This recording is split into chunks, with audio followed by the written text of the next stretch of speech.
Ah, là. Però si cade lo stesso con voi. San Vendemiano, Giovanni Lops. Si muove un po'. Sì, sì. E ha vinto la gara, è previsto, l'atleta che quest'estate ha vestito la maglia azzurra agli europei di Gerusalemme. Maschile, sì, bilancio di marcia maschile, tra poco inizierà etica San Vendemiano. Ma raga, ma la sì, un po'. No, ti giuro. Però il principio che tu hai un obiettivo lo devi raggiungere. Vuoi aprire? Lento. E di là. No! Che si è rotto!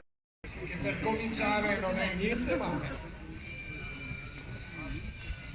Ora per l'atletica Silca Conegliano ha lanciato Leonardo Bolla, un personale vicinissimo ai 50 metri. No!